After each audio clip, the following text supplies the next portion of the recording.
Edmar, Moisés, boa tarde. boa tarde. Satisfeito com as eleições até agora, Edmar? Acho que estou satisfeito.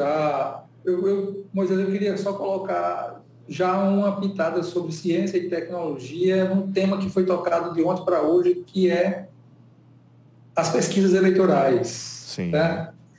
As pesquisas eleitorais, amigos, você que está nos escutando, o que ela mostra quando se diz um candidato tem 10% com uma margem de erro de 2 pontos, está se dizendo que com 95% de chance está entre aqueles 2 pontos, ou seja, tem 5% de chance de estar fora daquele valor. Portanto, você não pode fazer uma pesquisa eleitoral, é impossível, né, na estatística dizer que vai ser 10% e mais ou menos 1. Tem que ter uma margem. Né? Eu estou dizendo isso, Moisés, porque você me perguntou sobre se eu estou satisfeito. Eu acho que o resultado das urnas ele é soberano, mas estou preocupado com um ataque agora que vem sobre as pesquisas.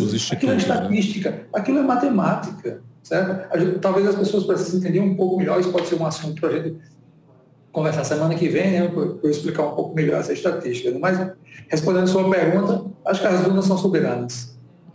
Inclusive, já apimentando um pouquinho, já que o senhor tocou nesse assunto, tem muitos analistas políticos, né, que estão criticando os institutos e, ao mesmo tempo, preocupados com o resultado que virá nas pesquisas. Segundo a maioria deles, as pesquisas não estão mais condizendo com a verdade ou a metodologia deles não está funcionando. Mas, enfim, o senhor mesmo disse, talvez na próxima segunda-feira seja o seu comentário em cima dessa questão, porque muita gente está tendo essa cultura de que pesquisa não vale nada, que as pesquisas estão errando, que não dê confiança em pesquisa, e se torna um pouco preocupante, que, como o senhor bem falou, pesquisas são dados, né? Tem as margens de erro, é matemática ali, na verdade, né? Mas enfim, professor, vamos deixar esse assunto para a próxima segunda-feira. Mas como é que funciona, professor, a questão do processo de transmissão da contabilização desses votos nas urnas, já que todo mundo foi para as urnas onde votar? Pronto, vamos lá. Veja, eu vou descrever o meu voto. Né? Eu fui, votei, né?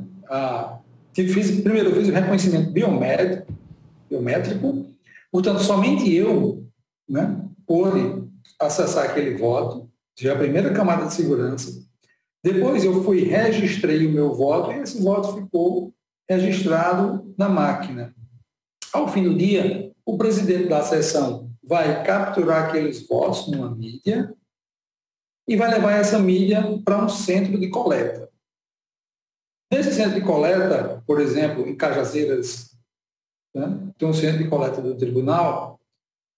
Todas essas mídias serão carregadas em um computador e o computador vai captar esses dados. Percebam, amigos, que neste caminho, mesmo que alguém tivesse acesso a essa mídia, tentasse alterar os dados, ele não conseguiria, porque ele não tem a chave de acesso.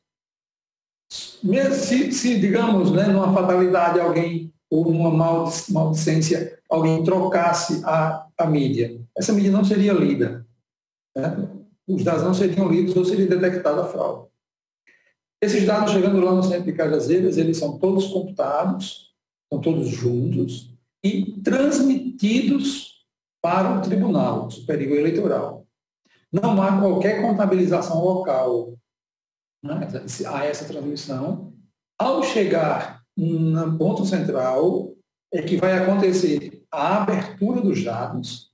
Somente lá é possível haver a abertura dos dados para poder haver essa contabilização. Então, digamos assim, essa é a cadeia que ocorre até que o dado seja contabilizado lá em Brasília. Muito interessante. Então, esse negócio de fraude nas urnas, pelo menos aqui no Brasil, é praticamente, eu não vou dizer praticamente impossível, mas é de uma dificuldade muito grande, né, tentar fraudar o voto, já que todo mundo só vai poder votar mediante uma leitura biométrica, né, Edmar? Exatamente, Moisés. Veja, a gente já conversou, né, e quem nos acompanha sabe que quando a gente fala em segurança cibernética, a gente não pode dizer 100% de segurança. É a mesma questão da estatística. Né? Pode existir uma fraude, pode existir, mas hoje o nosso sistema ele é seguro. Então, desde a leitura biométrica, em que ninguém pode votar por mim. O sistema só habilita se for eu quem tem acesso. Até a captura desses dados, até a transmissão. Veja, mesmo na transmissão, Moisés, né, entre Cajazeiras e Brasília, mesmo na transmissão, se os dados forem capturados, eles não podem ser substituídos, não há como substituí-los, porque eles estão criptografados. Tá? Então, essa transmissão, ela toda é segura até a contabilização. É tanto que, se nós pensarmos um pouco, né, tem uma demora de se levar a mídia, se carregar e transmitir, mas, digamos assim, tem um intervalozinho que demora para contabilizar os votos. Esses intervalos a gente pode atribuir à questão de se estar usando a chave da criptografia para abrir os dados. Muito interessante. Professor Edmar, nós percebemos, por exemplo, que se deve, por exemplo, a esse fator que houve uma lentidão na apuração dos votos nessa eleição, se bem que houve uma demanda. Eu, particularmente, não sei você, professor, eu me assustei logo, eu fui votar logo cedo, eu faço questão de votar cedo quando tem eleição, e já havia filas assim gigantescas em alguns locais de votação aqui na cidade de Cajazeiras e também ouvi também em outros locais do Brasil, que isso também já dificulta a apuração dos votos. Mas houve uma certa lentidão. Se deve também esse processo de transmissão, ele pode também ficar lento e dificultar a apuração mais rápida desses votos nas urnas, professor? Não, Moisés, não necessariamente. Tá? Ele é um processo muito rápido. O atraso que ele insere é porque ele vai ter uma chave de criptografia para abrir. Mas tem um ponto importante que você levantou agora, que é paralelo ao nosso assunto, e eu observei isso na votação e observo no caixa eletrônico, é se nós pensarmos no letramento digital. Muitas pessoas, quando se vê de frente de uma máquina, devido ao não letramento digital, tem dificuldades. Veja que o processo ele não é tão complexo. Nós digitamos número de 5 candidatos. Mas muitas pessoas têm essa dificuldade inata. Então, isso atrasa a votação. Como eu pude observar ontem, eram as pessoas com dificuldade para votar. Pessoas que não lembravam do número do candidato. Na sessão que eu estava ontem, uma senhora colocou a cabeça para o mesário e disse: qual é o número do candidato fulano, que eu esqueci? Então, esse letramento digital, digamos assim, atribuo eu que seja um dos fatores que atrasaram as filas. Com relação à apuração, o processo ele é instantâneo. Mas, se nós pensarmos que a votação terminou às 17 horas, em algum lugar se estendeu, né, porque tinha fila, mas o Brasil, quando deu 9h30, às 21h30, todos os votos estavam praticamente contabilizados. Isso é um sistema fantástico. Isso é um sistema muito eficiente e que deve ser louvado.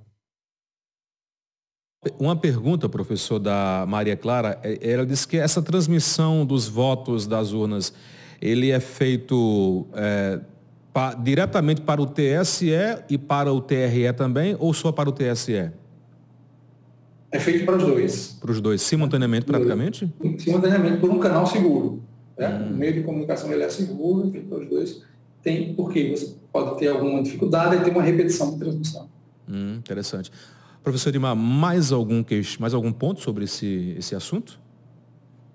Mas é apenas um ponto não tecnológico, mas eu gostaria de aproveitar a oportunidade para lembrar as pessoas de que a gente está num processo democrático, a gente está num processo de decisão, e que nós temos que aceitar a opinião do outro e aceitar o resultado das urnas. Né? Eu tenho o direito de escolher um candidato, você tem o direito de escolher um adversário desse candidato. Não é meu adversário, é adversário do candidato. Né? Você não é meu adversário, eles são adversários políticos, não são inimigos, são adversários políticos. E a gente deve ter mais, digamos, calma, né? Na discussão, na troca de ideias e principalmente depois do resultado.